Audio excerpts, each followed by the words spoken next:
Bab 150. Aku akan membunuhmu. Pemandian Sungai Kuning. Di kantor lantai paling atas. Jerry yang duduk di kursi kantor menunjuk ke sofa, duduk. Baru saat itulah Korondo Wei berani duduk. Apa yang terjadi tadi malam terukir dalam di benaknya. Pria muda di depannya adalah pria kuat yang bermain dengan senjata dengan tangan kosong. Jika dia benar-benar ingin bunuh dirinya, itu akan sangat mudah. Dia bahkan tidak berani memikirkan balas dendam dalam hidupnya. Tentu saja, ini sebelum bertemu dengan master yang sebanding dengan Jerry Yang. Katakan, Jerry yang menatap Korondo Wei yang gemetaran. Tuan Yang, aku dapat membantumu terhubung dan mengobrol dengan mereka. Tetapi aku tidak berani berjanji kepadamu apakah itu akan berhasil atau tidak. Kata Korondo Wei. Mengapa? Sangat sulit untuk bertemu mereka. Jerry yang bertanya dengan bercanda. Korondo Wei dengan cepat berkata, Tuan Yang, kamu juga tahu bahwa masalah semacam ini memiliki dampak yang sangat besar. Setelah terungkap, itu akan membawa masalah besar bagi kedua belah pihak. Dapat dimengerti bahwa pihak lain harus berhati-hati. Jerry yang juga memahami kebenaran ini. Dia telah mengkonfirmasi hal ini ketika dia mengetahui bahwa pengemudi yang membawa wanita cantik itu tidak tahu apa yang dia tarik. Pihak lain sangat berhati-hati. Dan apa yang terjadi hari itu mungkin juga menarik perhatian mereka. Mungkin pihak lain sedang menyelidiki. Oke. Kalau begitu kamu bisa memperkenalkanku. Waktu dan tempat ditentukan oleh pihak lain. Kata Jerry yang dengan riang. Korondo Wei sangat gembira. Ini tidak bisa lebih baik. Katakan padaku. Apa detail orang-orang yang bekerja sama dengan keluarga Wei-mu? Jerry yang tiba-tiba bertanya lagi. Korondo Wei tersenyum pahit dan menggelengkan kepalanya, sejujurnya. Bahkan setelah kami bekerja sama selama bertahun-tahun, kami masih belum mengetahui detail satu sama lain. Ayo, akan selalu ada pengikut mobil. Dan jika dia menemukan sesuatu yang tidak normal, dia akan lari secepat mungkin. Lalu bagaimana kamu bisa menghubungi?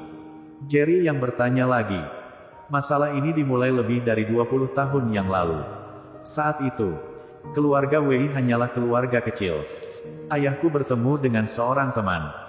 Dialah yang memperkenalkan seluruh bisnis kepada ayahku. Kata Korondo Wei.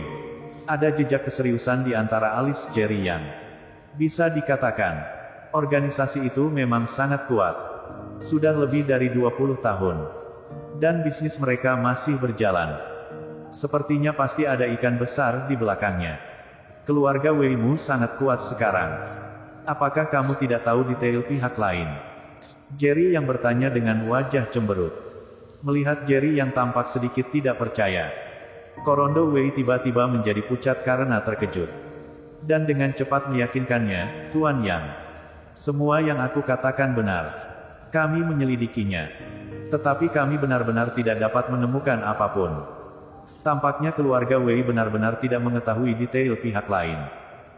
Tetapi Jerry yang juga dapat memahami bahwa jika sangat mudah untuk menyelidiki masalah ini dengan jelas. Tidak mungkin organisasi itu bertahan selama lebih dari 20 tahun. Kamu hubungiku secepat mungkin. Jerry yang tahu bahwa jika dia terus bertanya, dia mungkin tidak mencium bau apapun. Jadi dia segera menyerah. Tuan Yang, sejujurnya keluarga Wei kami tidak memiliki informasi kontak mereka sama sekali.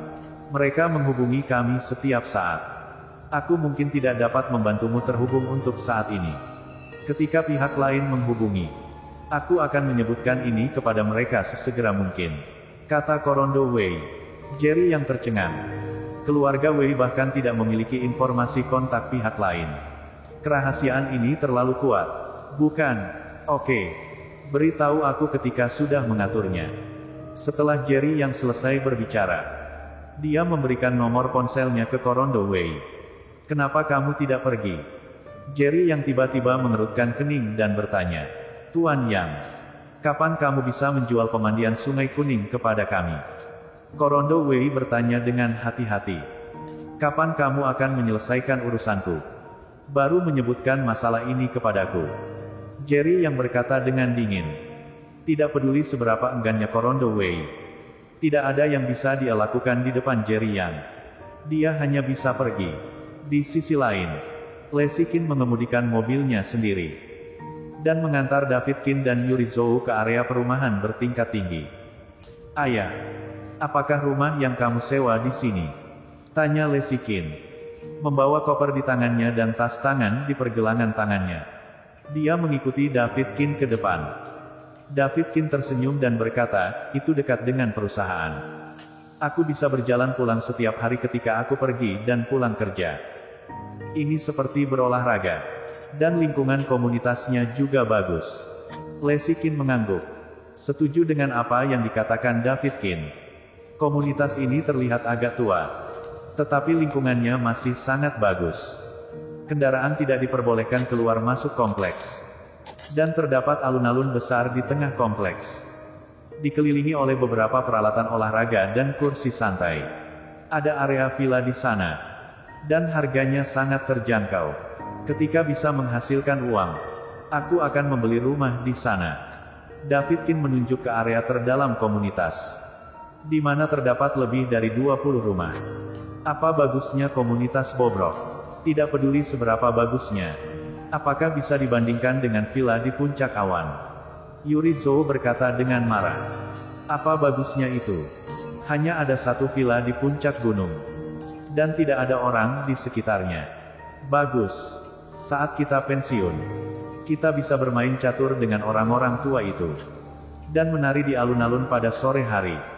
Bukankah itu bagus? David Kin sepertinya sangat puas di sini. Melihat senyum tulus di wajah David Kin. Dengan sedikit antisipasi, Lacey Kin tahu bahwa ayahnya tidak berbohong. Bahwa dia sangat menyukai tempat ini. "Hei, bukankah ini Nyonya Kin?" Pada saat ini, sebuah suara tiba-tiba terdengar. Dan kata-kata itu jelas mengandung ironi yang kuat. Mereka saling memandang. Melihat seorang wanita centil berusia 30-an menatap Yuri Zhou sambil tersenyum. "Kamu." Yuri Zhou segera mengenali wanita itu. Saat itu ketika Yumi Kin mengundang tamu untuk makan malam dan Yuri Zhou pergi ke kamar mandi dan keluar. Wanita inilah yang jatuh cinta dengan gelang yang diberikan Jerry Yang. Dengan sengaja menghancurkan gelangnya sendiri. Dan kemudian menjebak Yuri Zhou dan memintanya untuk membayarnya. Ketika dia mengetahui bahwa wanita ini adalah menantu perempuan Zhang. Di depan semua orang, dia ingin Yumi Kin merentangkan wajahnya untuk memukul wanita ini. Tetapi Jerry yang muncul. Kemudian terlepas dari nyawa Yumi Kin dan Jerry Yang. Dia melarikan diri sendirian. Belakangan, Gary Zhang lah yang membawa wanita itu untuk meminta maaf dan menebus kesalahan. Dan mengembalikan gelang itu padanya. Lacey Kin juga perlahan mengingat wanita ini. Dan ekspresinya tiba-tiba menjadi dingin. "Apakah kamu Lulu Wang?" "Yuri, apakah ini temanmu?" David Kin tidak ada di sana untuk makan malam hari itu. Dan dia tidak tahu apa yang terjadi. Dia mengira wanita ini mengenal Yuri Zhou. Dan berkata sambil tersenyum, "Aku baru saja mengatakan menyewa rumah di sini itu bagus. Lihat. Kamu saja baru bertemu dengan temanmu. Kamu salah. Bagaimana mungkin aku yang bermartabat dari keluarga Zhang tinggal di tempat yang begitu jelek?" Lulu Wang melirik David Kin dengan bercanda. Lalu menatap Yuri Zhou dengan wajah jelek sambil tersenyum. "Kudengar keluargamu diusir oleh keluarga Kin. Kenapa? Sekarang kamu bahkan tidak punya tempat tinggal. Jadi kamu datang ke sini untuk menyewa rumah. Ini bisnis keluarga kami. Apa hubungannya denganmu?" Lacey Kin melangkah maju dan berkata dengan tidak senang. Apakah kamu marah?" "Benar. Keluarga Kin adalah keluarga kecil berpangkat paling rendah. Belum lagi kamu yang dikeluarkan dari keluarga. Kamu memiliki harga diri yang kuat. Dan kamu tidak dapat mendengarkan orang lain." Lulu Wang berkata sambil tersenyum. Meskipun Gary Zhang telah memperingatkannya untuk tidak membuat masalah dengan Jerry Yang. Tetapi setelah sekian lama, dia telah lama mengabaikan peringatan Gary Zhang. "Lacey, jangan bicara omong kosong dengan penjahat ini. Ayo pergi." Sekarang David Kin baru mengerti bahwa wanita berpakaian genit ini ada di sini untuk mengejek mereka. Dan Yuri Zhou terlalu takut untuk berbicara. Meskipun Lulu Wang meminta maaf padanya, Tetapi dia adalah menantu dari keluarga Zhang. Dan keluarga Zhang adalah keluarga kelas 1 di Jiangsu. Bagaimana mungkin Yuri Zhou berani membantah dengan seseorang yang berstatus ini? Le Siqin menatap Lulu Wang dengan dingin. Dan hendak pergi. Kamu jalan. Beraninya kamu menatapku. Cari pertengkaran. Lulu Wang tiba-tiba melambaikan tangannya dan menamparkan wajah Le Siqin. Dia selalu ingat masalah di restoran. Terutama Jerry Yang. Dia tahu bahwa Le Siqin adalah istri Jerry Yang. Sekarang dia bertemu dengannya. Bagaimana dia bisa melepaskannya dengan mudah? Le Siqin terhuyung dan hampir jatuh. Sebelum Lulu Wang berencana melepaskannya, dia menamparnya lagi. Pai. Pada saat ini, David Qin tiba-tiba berdiri di depan Le Siqin, meraih pergelangan tangan Lulu Wang, dan berkata dengan marah, "Tidak peduli apa identitasmu. Jika kamu berani memukul putriku, aku akan membunuhmu." Pai. Setelah selesai berbicara, David Qin menamparkan wajah Lulu Wang. Setelah tamparan ini, Lulu Wang menjerit, dan darah segera mengalir dari sudut mulutnya. "Ayah!"